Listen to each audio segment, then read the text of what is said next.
Here at the Hedland Export Depot, we're right on the Great Northern Highway. Our daily routine, up in the morning, liven up with a coffee, straight into the tractor really and start feeding out, whether that be hay, whether that be silage or shipping pellets, depending on what the pastoralist or the live exporter requires. And that can be in the morning, can be in the middle of the day, can be in the afternoon, can be any one of those or all three of them. At the moment, for this shipment that we've got in the yards, we're feeding shipping pellets 3 times a day. So that way we've started off with silage and pellets and hay and pellets.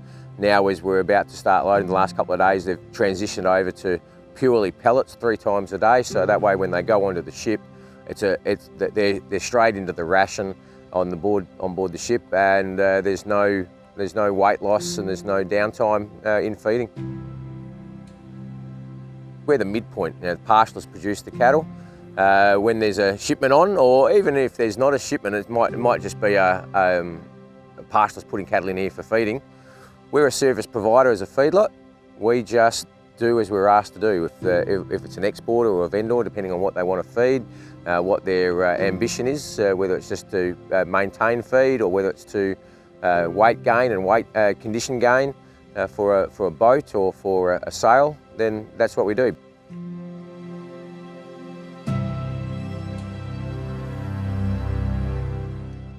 The program is RFID'd off trucks, so that way they're compliant with the National Livestock Identification Scheme.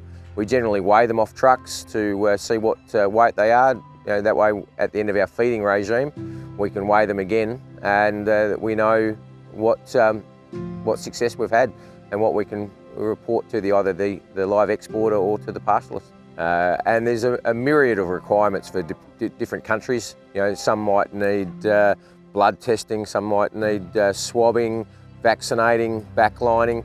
So there's a whole range of things that can need to be done depending on what the importing country is.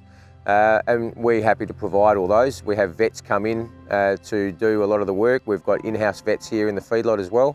So we can provide all of the services that exporters or vendors require. While we're providing food for the world, while the animals are in our care, we're providing the best possible care we can, giving them as much respect as they deserve, and feeding them the best quality feed, grown here in Western Australia, whether it be silage up in Broome or hay down in the wheat belt, pellets from all over the place. We provide best practice animal welfare here, and that's represented all over the north of WA in the live export industry.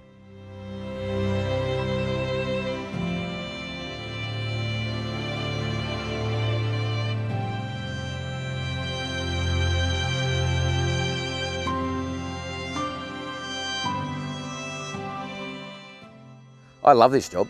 I love working with cattle, I love working with animals, whether it be sheep, goats, cattle, but here in Hedland, it's certainly cattle.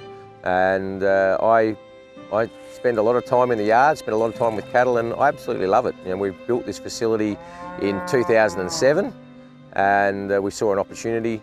We built it here in Port Hedland. We saw that there was going to be a future for live exports, increasing live exports out of the north.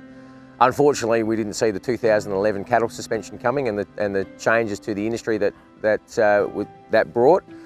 So we've copped a few years with not a lot happening, but now we're back on track. We've got the industry pointing in the right direction. We're slowly building up business back here and shipments out of Port Hedland, and we're now the only feedlot between Broome and Geraldton that does live export. We're quite proud of the fact that through all the hardships of the live export ban and the changes to the industry and the 4 or 5 years with no ships that we've hung around, both for ourselves but also for the pastoral cattle industry here in the Pilbara.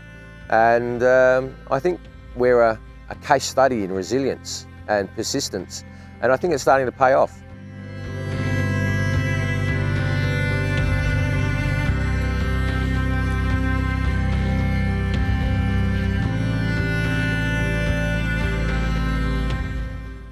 I really enjoy my time up here. It's work, but it is also fun. There's a lot of things that happen here at the yards. our dog Yarra, you know, sitting around playing with the cattle. A lot of these cattle have been behind me, have been here for, some of them have been here for 30 days. You know, myself and the cattle and my dog, we're best mates now. I really do enjoy my job. It's one of the better jobs I've ever had.